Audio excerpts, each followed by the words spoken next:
उधर संसद में पानी टपका और इधर बिहार में राजनीतिक बवाल शुरू हो गया। नमस्कार, आप देख रहे न्यूज़ फॉर नेशन और मैं स्वाति पांडे आपके साथ।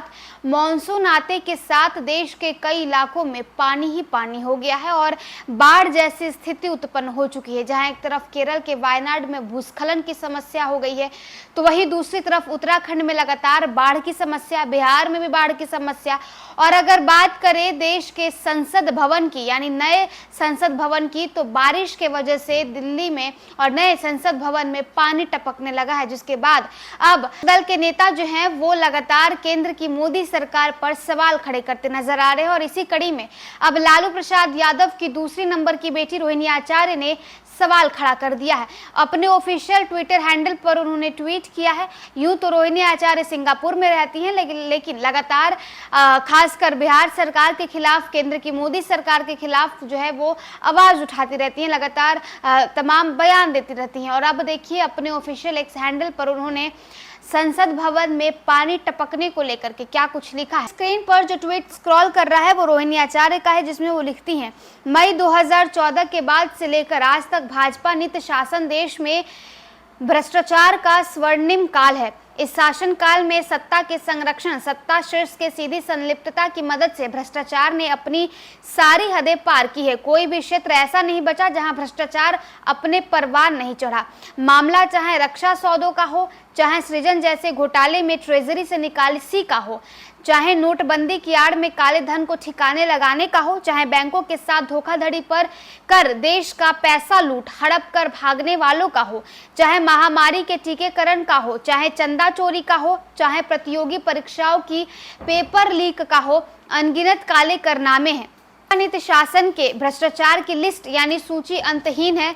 संरचनाओं के निर्माण में तो भ्रष्टाचार नित्य नए कीर्तिमान ही बना रहा है। सड़कों का दरकना धसना, पुल पुलिया बांधों का टूटना, एयरपोर्ट्स की छतों का ढहना, अरबों की लागत से निर्मित इमारतों की छतों से पानी का रिसना चूना, ऐसी इमारतों में जलभराव, सबों का क्रमवार जिक्र किया जाए तो एक भारी ग्रंथ का बनना तय है।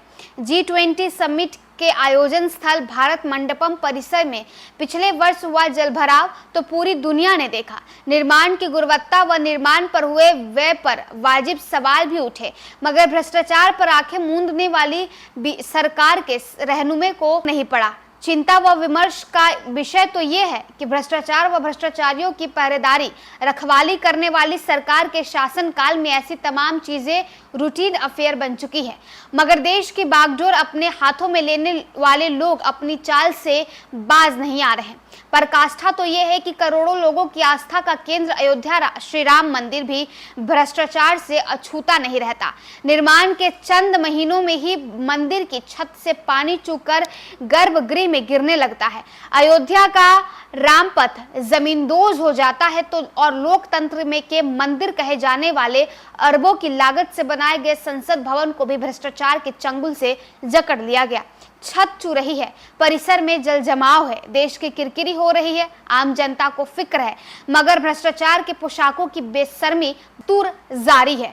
तो देखिए रोहिणी आचार्य लगातार बिहार की सरकार पर तो सवाल खड़े करते नजर ही आती है, लेकिन अब केंद्र की मोदी सरकार पर भी उन्होंने सवाल खड़ा किया और लगातार कई सारे ऐसे सवाल दागे हैं। भ्रष्टाचार के आरोप पीएम मोदी पर लगा है, केंद्र की मोदी सरकार पर लगा है। और आपको बताएं तो बारिश के वजह से संसद भवन में पानी टपक रहा है, पानी रिस रहा है, जिसे लेकर के अब रोहिणी आचार्य ने उस पर भी सवाल खड़ा कर दिया है अपने ट्वीट के जरिए।